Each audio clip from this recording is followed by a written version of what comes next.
Polres Kepulauan Siau Tagulandang Biaro melaksanakan apel gelar pasukan Operasi Lilin tahun 2021 pada Kamis 23 Desember 2021.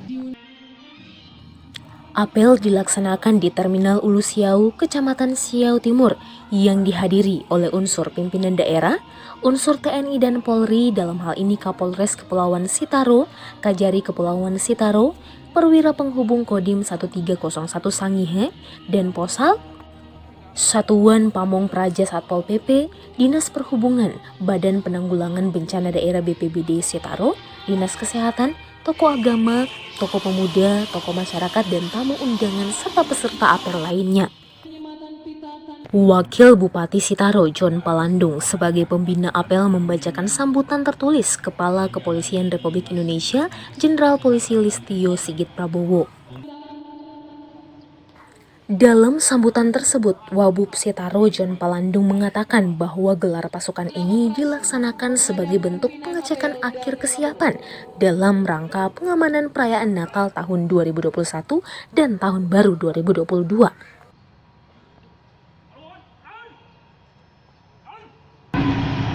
Sehingga hari ini masih diberikan kesehatan dan kekuatan untuk hadir dalam rangka apel gelar pasukan Operasi Lilin 2021 yang diselenggarakan secara serentak di seluruh jajaran Polri, mulai dari tingkat Mabes Polri hingga kesatuan kewilayahan.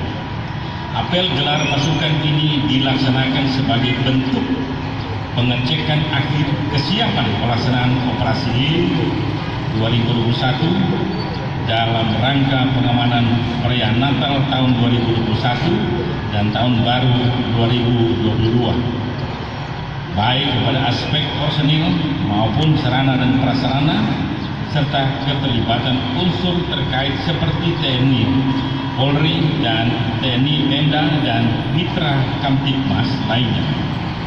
Operasi Lilin ini diselenggarakan selama 10 hari, mulai dari 24 Desember 2021 sampai 2 Januari 2022, dengan mengedepankan kegiatan preventif dan preventif secara humanis, serta penegakan hukum secara tegas dan profesional. Dalam pelaksanaan pengamanan Natal dan Tahun Baru, Polri telah mempersiapkan 83.917 personel Polri, 15.842 personel TNI, serta 55.086 personel instansi terkait lainnya. Personel tersebut akan ditempatkan pada 1.607 pos pengamanan. Personel tersebut akan ditempatkan pada 1.607 pos pengamanan untuk melaksanakan pengamanan terkait dengan gangguan Kamtibmas dan Kamsel Dipkar, Lantas, dan 675 pos pelayanan untuk melaksanakan pengamanan di pusat keramaian, pusat belanja, stasiun, terminal, bandara, pelabuhan, dan lain-lain. Palandung menyebutkan, berdasarkan mapping kerawanan yang telah dilakukan, ada beberapa prediksi gangguan Kamtibmas yang harus diantisipasi, antara lain ancaman terorisme dan radikalisme, ancaman sabotase, penyalahgunaan narkoba, pesta miras, aksi perusakan fasilitas umum, aksi kriminalitas seperti curat, curas, curanmor, tawuran, balap liar, kemacetan, kecelakaan lalu lintas, bencana alam, banjir, tanah longsor, dan lainnya. Apel gelar pasukan ini sebelumnya diawali oleh giat pemusnahan barang bukti minuman beralkohol dan knalpot racing oleh Kasat Reskrim Polres Kepulauan Sitaro, Inspektur Polisi 1 Revianto Andres.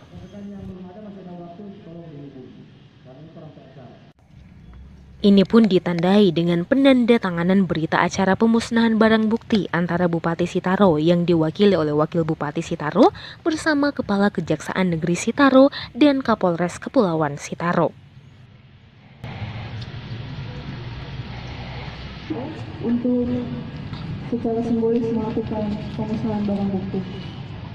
Selanjutnya kami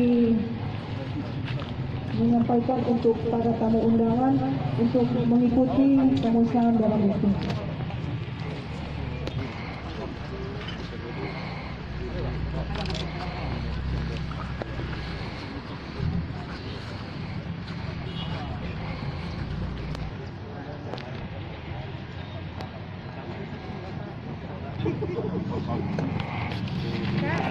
Ya, kira ini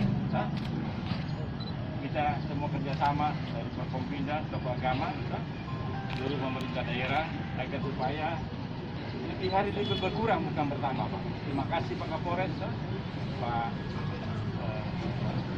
dari TNI dan juga dari Polsek Jawa Barat Jawa Timur, Pak Kejari, semua Forkompinda, semua yang kerjasama ini. Semoga Citarum semakin hari pemasukan miras ini semakin berkurang. Kita tokoh agama, tokoh masyarakat sampaikan di gereja-gereja bahwa miras ini memiliki hal yang jelek di kemudian hari anak-anak kita. Mari kita sama-sama musnahkan miras ini bersama kita semua. Kapolres, terima kasih Pak Kapolres. Ya. 1, 2, 3. Ya.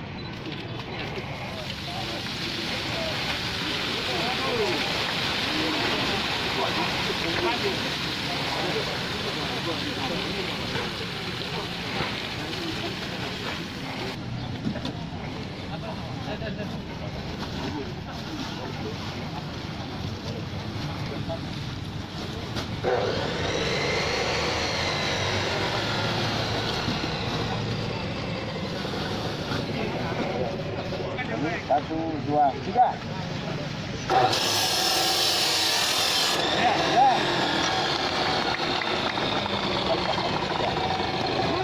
Pak Kajari.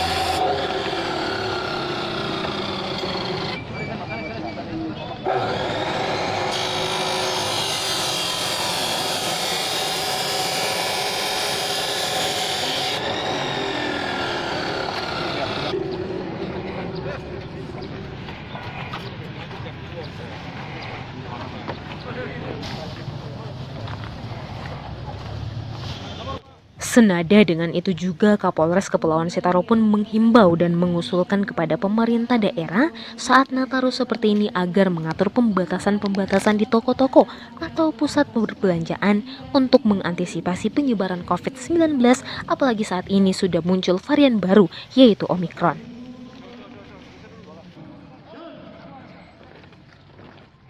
Yang ketiga yaitu terkait dengan pengamanan Natura kaitannya dengan COVID yang namanya yang baru datang.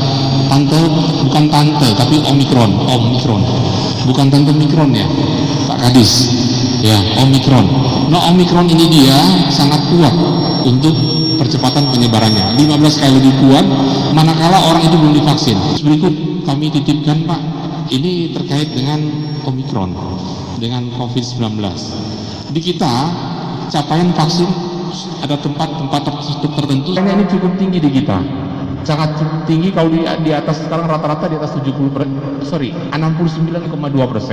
Tepuk tangan lu Pak Kadis Kesehatan ya, mudah-mudahan capaian ini bisa tercapai 80% Pak Kadis di jelang akhir tahun, karena kami juga sangat mensupport kepada tenaga-tenaga nakes ya.